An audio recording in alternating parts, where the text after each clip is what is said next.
Hey guys, welcome back to the Power Sports channel. This is like the second video that I'm actually making. And this is about the Phoenix Suns starting their season tomorrow. This isn't really going to be like a really long video. I don't expect this to be over 15 minutes. I'm hoping it won't be. But my name is Richard. Welcome back to the Power Sports channel. Please like, comment, and subscribe. What can I say about the Phoenix Suns? Well, I'm a Phoenix Suns season ticket holder. I already know that the majority of the games I'm not going to be able to go to. I already know that going in. I have to work a lot, like 70, 80 hours. And I have other stuff going on too. But this isn't about me. This is about the Phoenix Suns.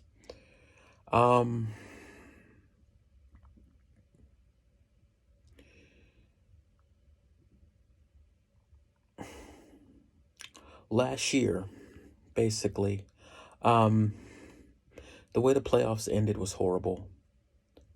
And I know I've said this in previous videos, but it's kind of like I'm stuck there.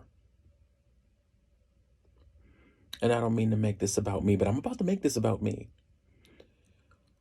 When I played basketball, I never gloated. Really. Not really, no. Because I wasn't that guy. And I'm just going to say this. I don't really think that the Phoenix Suns are those guys either.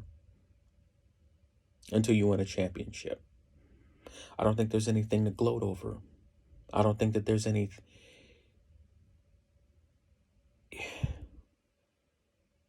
We are mocking people in the middle of a series, and then they come back and punch us in the face.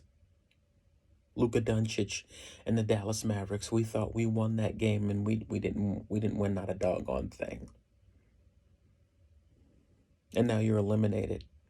And now you're talking about game number 1 of this season being a revenge game. This is game 1 of 82. This isn't revenging a doggone thing. This is just winning a game 1 of 82 games that you're supposed to win.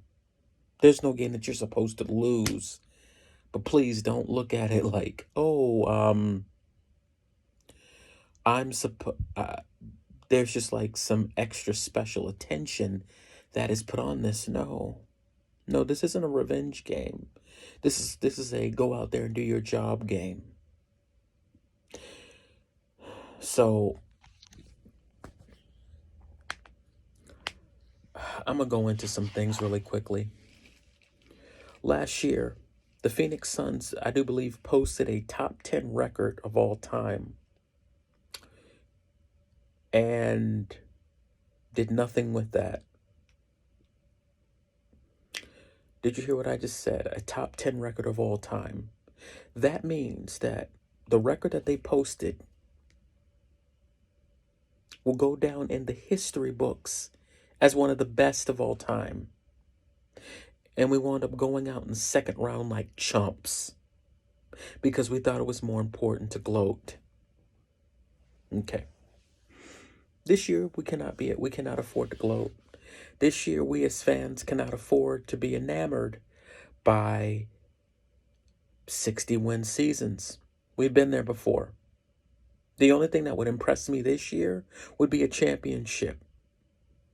I'm not going to be impressed if they win 50, 60 games. Awesome, that's great. Go win a championship.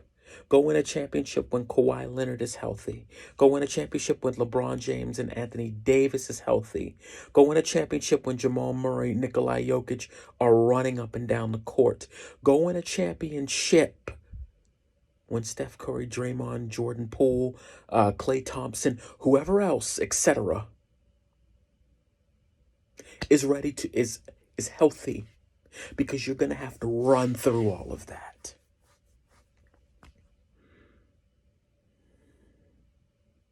And I'm hearing reports about this off season. That we might have been this close to trading for Kevin Durant, but they were too busy worrying about not giving up Cameron Johnson.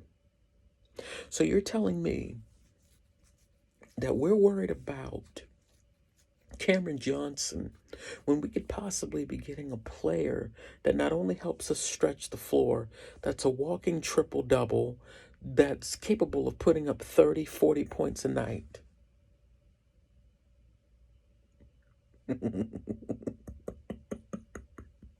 You can't make this stuff up. You can't make it up.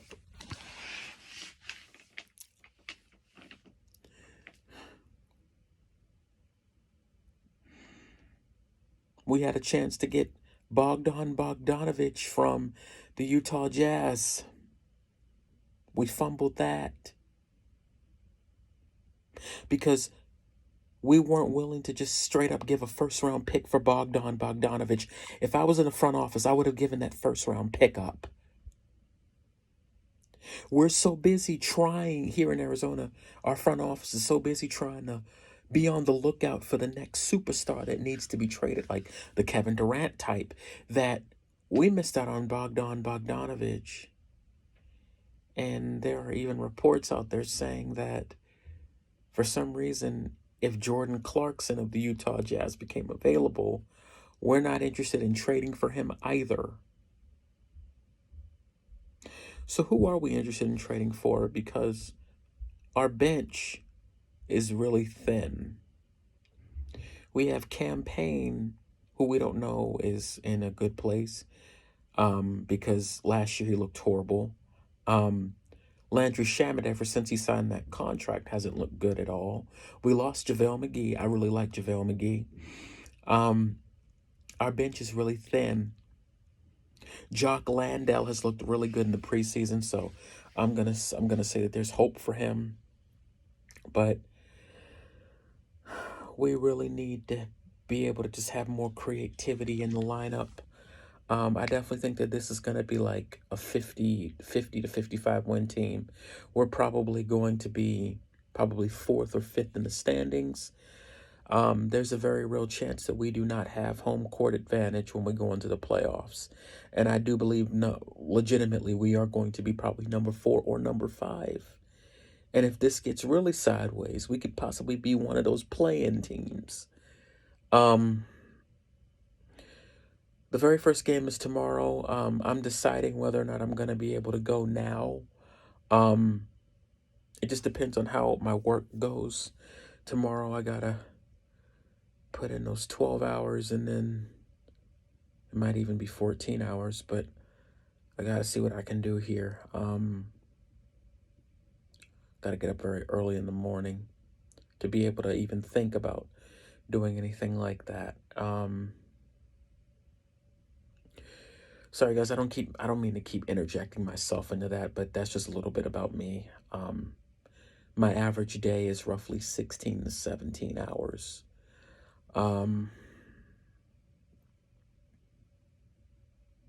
So yeah.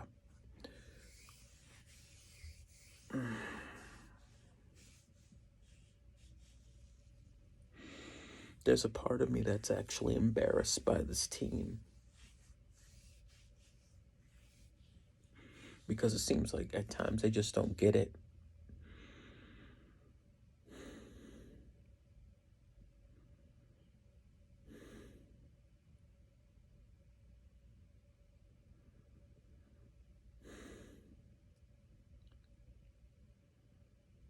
We could have had Tyrese Halliburton, but we drafted Jalen Smith.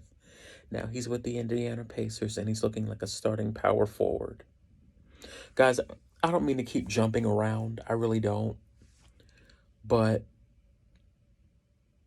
it's kind of weird for me.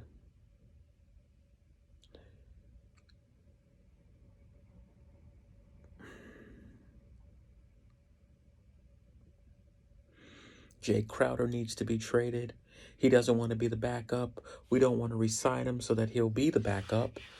And he needs to be traded. We should have went and got Dennis Schroeder. Dennis Schroeder is now with the Lakers. And then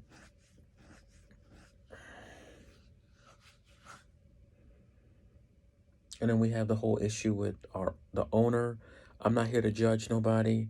I'm not going to look at him and say anything other than he is a child of God. And I'm going to leave it at that. Because personally, I don't want to be judged. And I understand that it sounds like I'm doing a lot of judging. But I can only go off of what I see with this team. But I'm not going to judge him. I've heard a lot of things. I don't know the man. I can only go off of what the team is doing.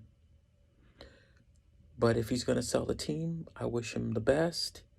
And whoever comes in, I hope they are prepared to spend money so that this team can win. We cannot afford for a cheapskate to come in and, yes, I did say cheapskate, who is not interested in paying tax, the luxury tax. There are very few teams that are actually even able to make that work, where they don't have to pay luxury taxes. And I do believe it's only maybe one team in 20 years, one team in 50 years that would possibly be able to do something like that. And then Cameron Johnson needs a contract. Today around 3 p.m. Arizona time was supposed to be the deadline for him getting a brand new contract. So next year he will basically be a restricted free agent. I only have maybe like 4 minutes left. So I'm just going to go a little bit deeper into some of these things. So today, this year, I just want to see more creativity from the Suns offense. What I normally see is this, especially live at the games, is a situation where it looks like a play is supposed to, basically it looks like a play breaks down and then Devin Booker holds onto the ball and then winds up just kind of like chucking up a shot. I want to say 6 out of 10 times he makes it, 4 out of 10 times he does not. Or just basically replace Devin Booker with any player within the Suns lineup that is on the floor at that given time. I do believe that the Suns need that ball to be moving quite a bit around the court. I need the opposing team's defense to always be fearful of the backdoor cut. I need more players being willing to run to the hoop instead of always taking 3-point shots. I want you to take the 3-point shots if you're actually going to make it. Oh, and one more thing is this. I think I brought this up in a previous video.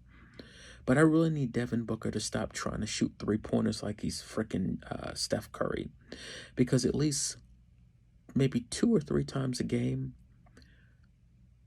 Devin Booker last year and the year before that would do something like this, like a Steph Curry type 3-pointer, and either drain it or a lot of times simply miss it. I need him to stop doing that because he's not Kevin Durant and he's not Steph Curry. I want to see Devin Booker beat people off the dribble. I want to see him be able to find open teammates more. I want him to look for his shot. How can I put this? I want him to find his teammates, yes. But I also want him to look for his own shot even more than what he's doing right now. Because I think this young man could easily average 30 points or more a game. When it comes to Chris Paul,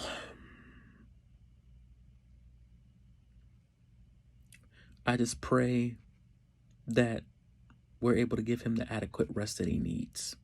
When it comes to DeAndre Ayton, I am so happy that you got your contract. Just please play like a man. Please. You're 7 feet tall. You need to play with force and aggression. Think Shaquille O'Neal, only more agile. Once again, my name is Richard. Please like, comment, and subscribe. Once again, I do believe the Suns are going to be roughly in the 50 to 55 win region. And we are only going to probably be somewhere between the 4th and the 5th seed this year. Thank you for watching the Power Sports channel. I do hope you have a great night. Thank you.